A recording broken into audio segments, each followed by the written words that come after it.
O Senhor esteja convosco. Ele está no meio de nós. Proclamação do Evangelho de Jesus Cristo segundo Marcos. Glória a vós, Senhor.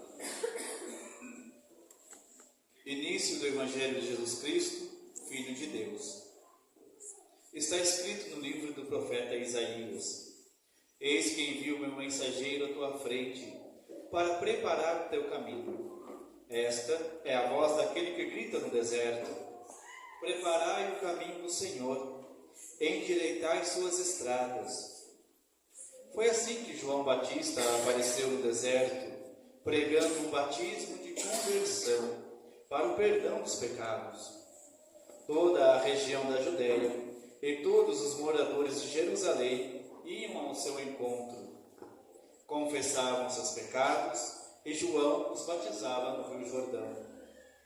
João se vestia com uma pele de camelo, comia gafanhotos e mel do campo, e pregava, dizendo: depois de mim virá alguém mais forte do que eu. Eu nem sou digno de me abaixar para desamarrar suas sandálias.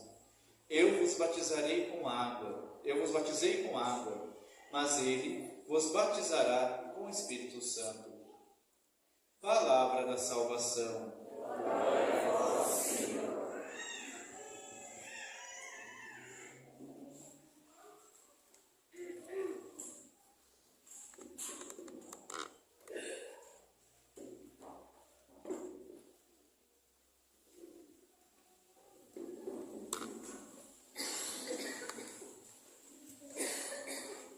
Aí fica todo mundo olhando pensando que o padre vai cair, né? Tô sabendo.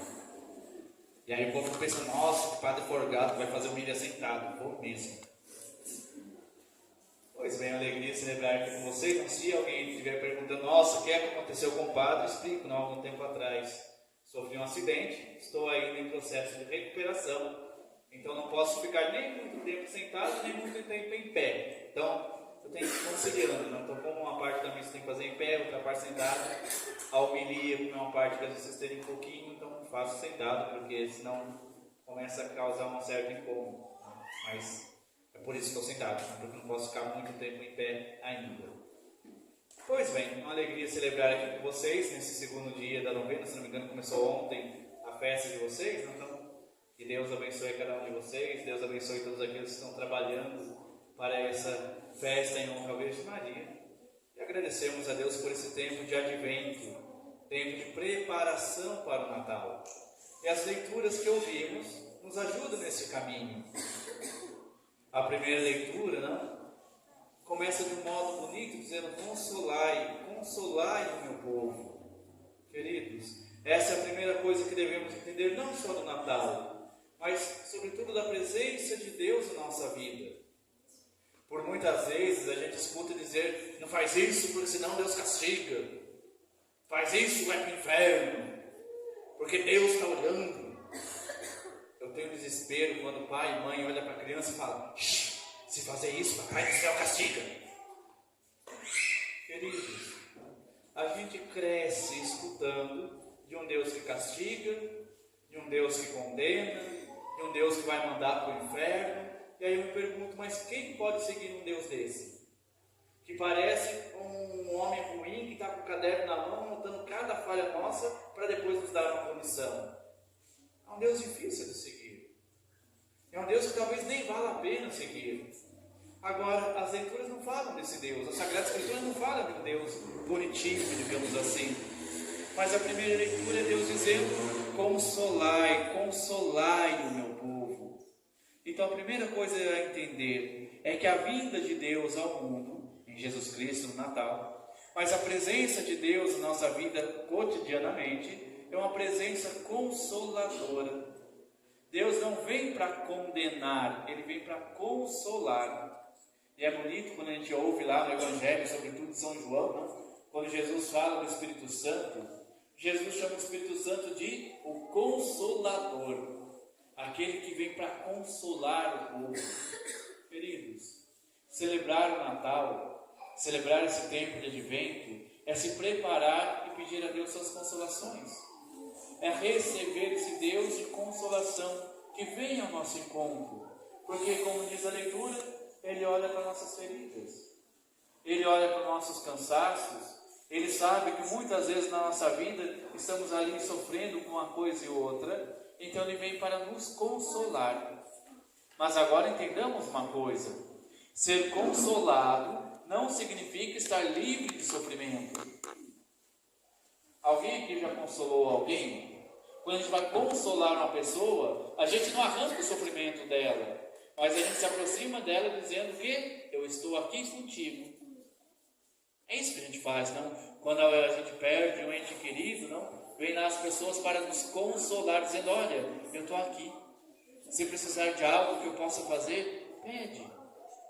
Quando a gente vai visitar um doente, a gente dá consolo para aquela pessoa, no sentido de dizer: olha, tenha fé, tenha esperança, não? Vai melhorar.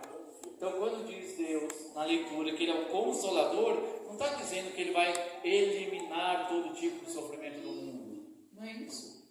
Mas é Deus dizendo que em meio aos nossos sofrimentos, Ele estará conosco, nos acompanhando, nos dando força, nos ensinando o que temos que aprender a partir daquele sofrimento, não?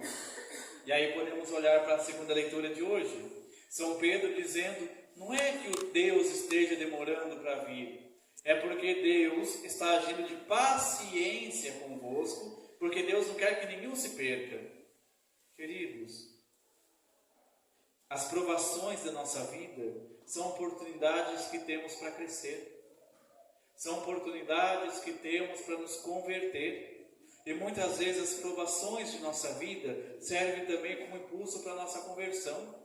São Pedro está dizendo: não é Deus que demora, é Deus que tem paciência com a gente, porque talvez nós não estamos ainda prontos para receber a sua graça de modo perfeito. Quando a gente reza pedindo a Deus alguma coisa e não recebemos, às vezes é porque não estamos prontos para receber aquela graça, ou é porque aquilo que pedimos ainda é um pedido imaturo, é um pedido de uma criança mimada, digamos assim, não? Quando a gente é criança, a gente pede cada coisa para os nossos pais. E queridos, vou contar um segredo para vocês: o pai e a mãe que dá tudo que o filho pede, não está educando o filho, não está sendo bom para o filho, está estragando aquela pessoa. Já ouviu falar de criança mimada? Criança mimada é aquela que recebe tudo, e quando não recebe o que pede, o que ela faz? Bate o pé, grita, esperneia, se joga no chão, chora. Eu quero, quero, quero, quero. Não é assim que criança mimada faz? Dá uma raiva. Queridos, muitas vezes na nossa vida de fé, nós somos crianças mimadas, achando que Deus tem a obrigação de dar tudo aquilo que pedimos, na hora que pedimos e do modo que pedimos. Não é assim. São Pedro dizendo: Deus deseja a conversão de cada um de nós. Então até o não que a gente recebe de Deus serve para a nossa conversão.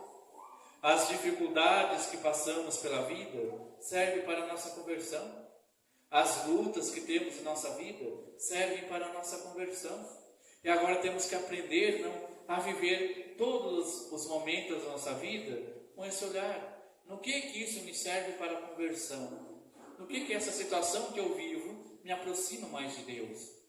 E depois, agora sim podemos ouvir o Evangelho. Se na primeira leitura Deus diz: consolai o meu povo, no Evangelho São João Batista diz: convertei-vos. Consolação e conversão caminham juntos. Uma vez que eu recebo a consolação que vem de Deus, eu tenho que abrir o meu coração para a conversão. Eu tenho que abrir o meu coração para a mudança de vida. É isso que São João está dizendo. E diz ali que ele chamava o pessoal dizendo: arrependei-vos e confessai os vossos pecados. Arrependimento. É necessário arrepender-se. Ainda hoje existe um negócio chamado pecado, no qual podemos cair.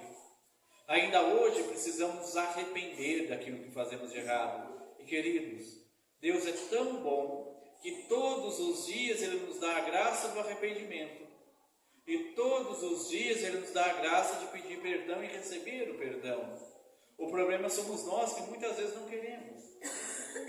Muitas vezes, não, dizia uma santa, muitas vezes nós achamos que a nossa vida está perfeita porque a gente não escuta ninguém. E já reparou que quando a gente escuta só a gente mesmo, a nossa vida parece que é a vida mais perfeita do mundo? E quando chega alguém dizendo, olha, eu acho que você está errado nisso, onde? Eu? Errado?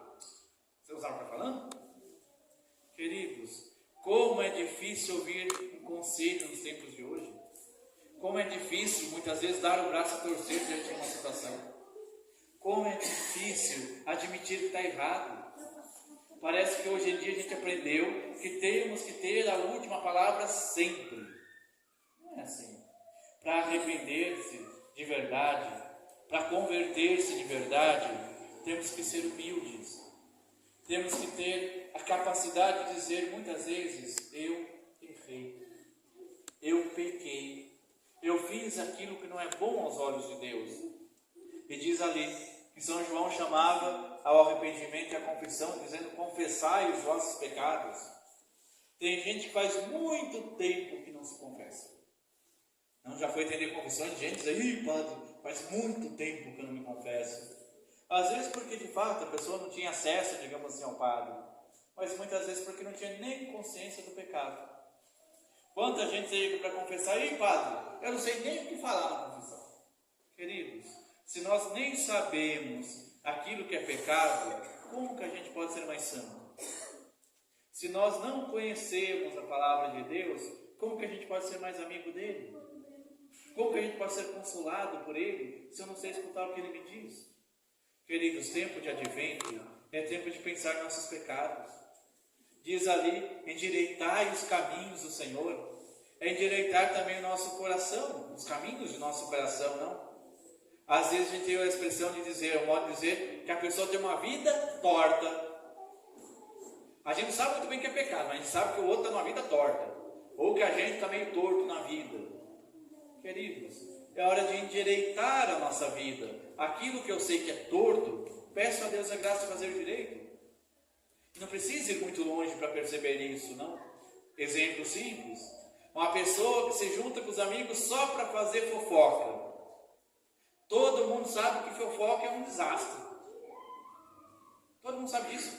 Na fofoca não tem nada de bom, mas tem gente que junta com o outro só para fazer fofoca. Para. Quando a gente escuta João dizendo endireita o caminho, ele pode dizer para o fofoqueiro, pare de fazer fofoca que é feio. Em vez de falar da vida alheia, fala da vida de Cristo. Jesus Cristo pediu, falem da minha vida para os outros. A gente fala da vida de todo mundo, menos da vida de Cristo. Mas falar mais da vida de Jesus, vocês vão ver como rapidinho para falar da vida alheia. Começa a olhar mais para a própria vida. Rapidinho a gente para de falar da vida do outro. Depois, outro exemplo, não, é uma vida torta que deve ser endireitada. O sujeito que tem lá problema com o vício do álcool. Não pode beber nada que daqui a pouco está embriagado, fazendo vergonha e fazendo os outros passar vergonha. E queridos, como é triste quando chega ali na época de Natal, nesse tempo que a gente está, e a gente escuta, já estou preparando a ceia de Natal, a cerveja já está comprada. Errou. A verdadeira ceia de Natal é essa, Santa Missa. Preparou a ceia de Natal, quem já escolheu o horário da missa que vai. Esse está preparando a ceia de Natal. Dia 24, lá na Paróquia Nossa Senhora dos Remédios, vai ter missa tal hora, missa de Natal. Eu vi o padre Daír postando esses dias, que ele está preparando a ceia de Natal na praça, não é isso? Celebra o Natal quem vai para a missa e depois ceia junto com toda a comunidade. Agora quem só pensa na comida e na bebida, não está celebrando o Natal.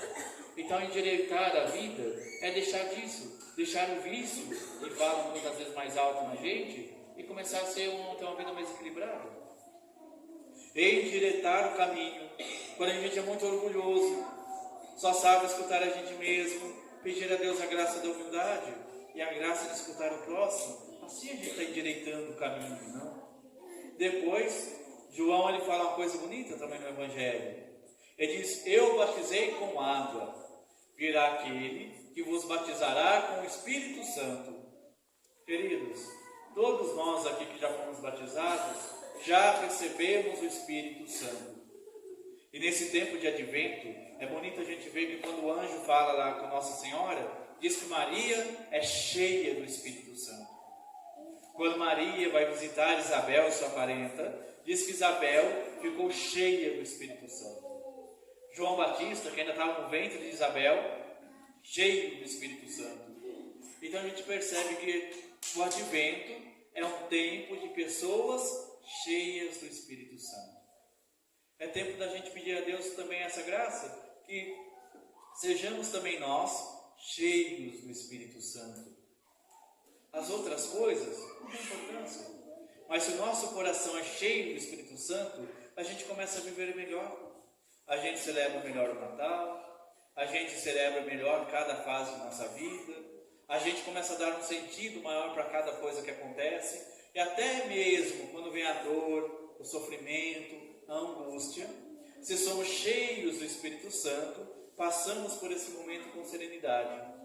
Mas se somos cheios do Espírito Santo, celebremos esse Natal pedindo a Deus essa graça de sermos cheios do Espírito Santo e assim poder viver santamente, seja nesse tempo de advento, seja nos outros tempos litúrgicos, mas que a cada dia não sejam os nossos próprios interesses guiando a nossa vida, mas que seja o Espírito Santo nos conduzindo a Deus. Assim seja. Amém.